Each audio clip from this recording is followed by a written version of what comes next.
हे भगवान, ये तेरी कैसी लीला है। शादी के बाद लड़कियों को अपने ही घर में मेहमान की तरह आना पड़ता है। सब अपने अपने नसीब की बात है। किसी को परिवार अच्छा मिल जाता है और किसी को परिवार ठीक ठाक मिल जाता है। ना जाने मेरी बेटी किस समय आएंगी। महीने में 1-2 दिन के लिए तो मिलने आती हैं वो। मम्मी मम्मी, किन ख्यालों में खोई हुई हो आप? अरे रश्मि, तू आ गई बेटा। मैं तो तुम दोनों को ही याद कर रही थी।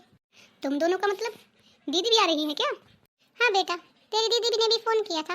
वो बोल रही थी कि मैं अभी शाम तक आ जाऊंगी। अरे वाह मम्मी, फिर तो बड़ा मजा आएगा दीदी के साथ। बहुत दिन हो गए हैं हम सबको एक साथ मिले हुए। और बता, तेरे ससुराल में सब कैसे हैं? अरे मम्मी, बस क्या बताऊं, मेरे ससुराल में तो सब अच्छे हैं। तेरे ससुराल में सब अच्छे हैं तभी तो तू अपनी मायके नहीं आती। तुझे तो अपनी माँ से मिलने की भी फुर्सत नहीं है। अरे मम्मी, बस क्या बताऊं आपको, घर पर काम ही इतना रहता है कि वो सब आने ही नहीं देते मुझे। और अगर 1 घंटे के लिए भी कहीं बाहर चले जाओ तो पूरे घर को सर पर उठा लेते हैं। और बता बेटा, पिछले महीने तेरा जन्मदिन था, कैसा रहा तेरा जन्मदिन? अरे मम्मी, मेरा जन्मदिन तो बहुत अच्छा रहा। मेरे जन्मदिन पर तो मेरे पति ने मुझे नेकलेस गिफ्ट किया है और मेरे सास ससुर ने मुझे एक साड़ी गिफ्ट की थी। और मम्मी आपको पता है, वो सब मुझे मेरे बर्थडे पर घुमाने भी लेकर गए थे मॉल में। अरे मम्मी, बस क्या बताऊँ, इतने अच्छे से बर्थडे सेलिब्रेट किया ना मैंने अपना, कि पूरी जिंदगी में मैंने पहले कभी नहीं किया था। हाँ बेटा, तू ठीक कह रही है।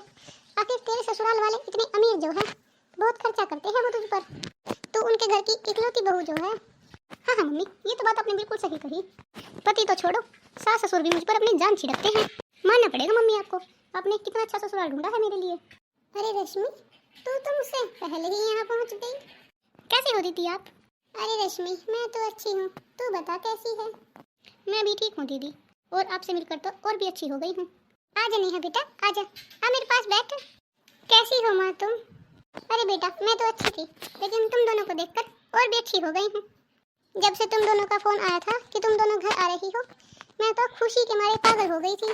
कल से ही मार्केट जा रही थी तुम दोनों के लिए कुछ कपड़े वपड़े ये सब लेने के लिए। क्या मम्मी, आपने हमारी पसंद का सब सामान ले लिया? हाँ, जैसे ही तुम दोनों ने अपने आने की खबर दी, मैंने तुम दोनों के लिए तुम्हारी पसंद का एक सामान खरीद कर रखा है।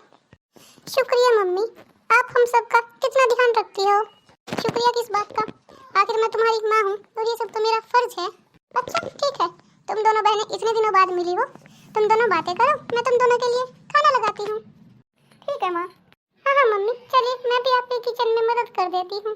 अरे नहीं नहीं बेटा, तुम इतने दिनों बाद आई हो, और वैसे भी ससुराल में तो तुम अपना सारा काम खुद ही करती हो, तो कम से कम तुम यहाँ तो आराम से रहो। मैं खाने की तैयारी करके आती हूँ, तुम दोनों बहनें बैठो और बातें करो। अरे दीदी, और बताओ तुम कैसे हो, और तुम्हारे ससुराल में सब कैसे हैं? बस रश्मि, सब अच्छी हैं। तुम बताओ तुम कैसी हो? मेरे हाल देखकर आपको अच्छा नहीं लग रहा दीदी कि मैं कैसी हूँ? ऊपर से नीचे तक एकदम टिप टॉप हूँ मैं तो। इतना अच्छा ससुराल ढूंढ कर दिया है ना मम्मी पापा ने, मैं तो बहुत खुश हूँ। आप यकीन नहीं मानोगे दीदी, मेरे ससुराल वाले मुझे पलकों पर लगते हैं। यहाँ तो मैं सबकी लाडली थी ही, अपने ससुराल में भी मैं सबकी चहेती हूँ। लेकिन ये क्या, आप इस तरह से कपड़े क्यों पहन कर आई हो आज? क्या आप घर पर भी इसी तरह के कपड़े पहनती हो? हाँ हाँ रश्मि, मैं तो इसी तरह से कपड़े पहनती हूँ। अरे दीदी, मेरे ससुराल में तो इस तरह से कोई भी ना पहने। अगर गलती से पहन भी लिया तो ससुराल वाले 2-4 बात सुना कर चले जाएंगे। अरे रश्मि, सब अपने अपने माहौल की बात है। हाँ हाँ दीदी, ये तो आप सबने ठीक कहा, सब माहौल की बात है। पूजा, रश्मि, आ जाओ बच्चों, खाना खा लो। चलो रश्मि, खाना खाते हैं। आज बड़े दिनों बाद माँ का हाथ का खाना खाने को मिलेगा। हाँ हाँ दीदी, चलिए, मुझे तो बहुत भूख लगी है पहले से ही। मैं तो घर से इसीलिए नहीं खाकर आई थी कि आज तो माँ के हाथ का खाना खाऊंगी। आज तो माँ के हाथ का खाना खाकर मजा ही आ गया।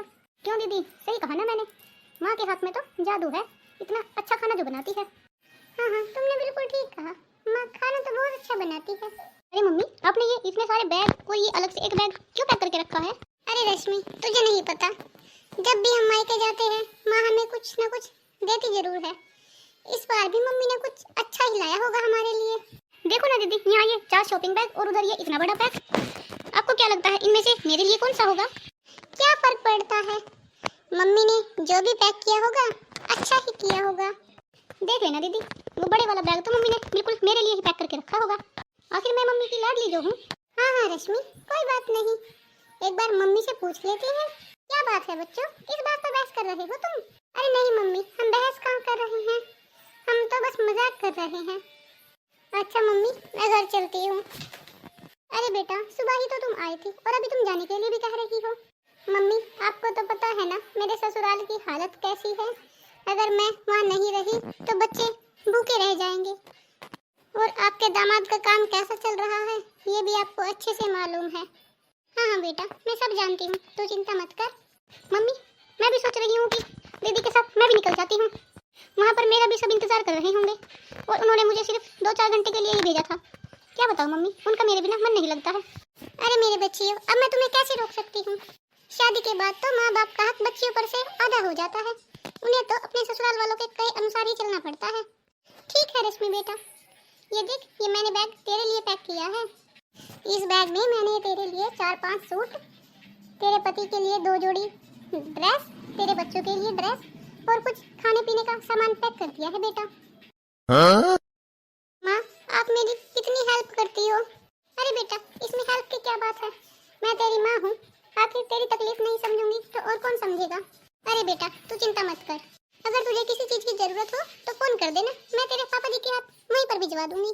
और हाँ बेटा, मैंने तेरे बच्चों की 1 साल की स्कूल की फीस भी जमा कर दी है, तुम चिंता मत करना बेटा। मम्मी, तभी तो मुझे आपकी बहुत याद आती है, बहुत मिस करती हूँ मैं आपको वहाँ पर।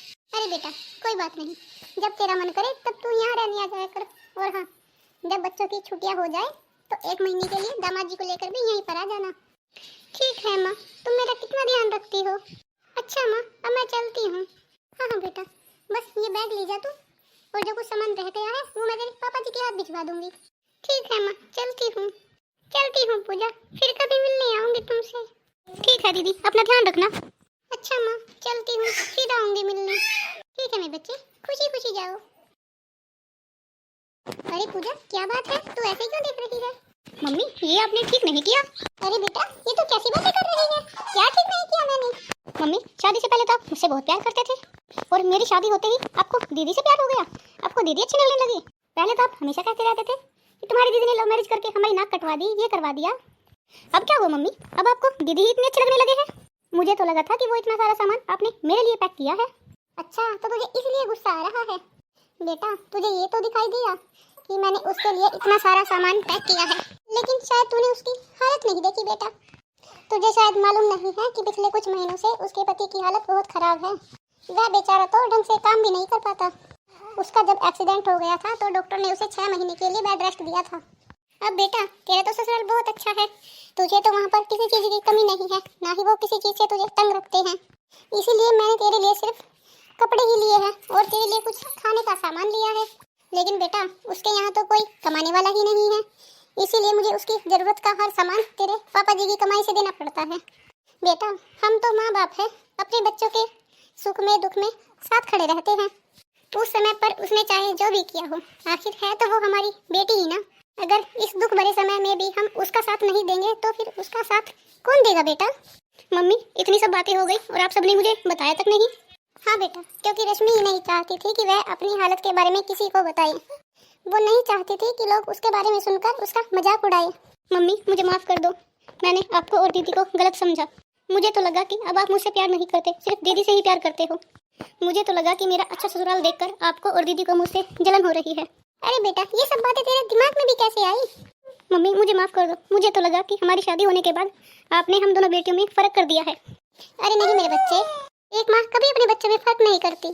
फर्क तो बस इतना है कि तू अमीर है और वो गरीब है। तेरे पास तो भगवान का दिया हुआ पहले ही सब कुछ है, तो तुझे किस चीज की जरूरत है। देख बेटा, जब उनकी हालत ठीक हो जाएगी तो तेरी बड़ी बहन भी यहाँ से कुछ नहीं लेकर जाएगी। अभी तो बेटा वो मजबूर है, इसलिए हमें उसकी हेल्प करनी पड़ती है, नहीं तो तुझे भी पता है कि तेरी बहन किसी की हेल्प लेना पसंद नहीं करती। हाँ मम्मी, शायद इसीलिए दीदी ने मुझे भी अपनी हालत के बारे में नहीं बताया था। अब मैं भी चलती हूँ माँ, मेरे भी ससुराल वाले राह देख रहे होंगे। ठीक है बेटा। मम्मी, आप सब हमारा कितना ध्यान रखते हो, थैंक यू मम्मी इन सब चीज़ों के लिए। चलो शुक्र है, दोनों बच्चियाँ खुशी खुशी अपने ससुराल चली गई। हेलो फ्रेंड्स, आप सब कैसे हो। आशा करती हूँ आपको हमारी कहानी अच्छी लगी होगी। अगर आपको हमारी कहानी अच्छी लगी हो तो चैनल को लाइक करें, शेयर करें और वीडियो को पूरा देखें। लेकिन अगर आपने हमारा चैनल सब्सक्राइब नहीं किया है तो कृपया सब्सक्राइब कर लें। आपके सपोर्ट करने से हमारा आत्मसम्मान बढ़ता है और फिर हम आपके लिए और भी अच्छी अच्छी कहानियाँ लेकर आते हैं। हमारा यहाँ तक साथ देने के लिए धन्यवाद।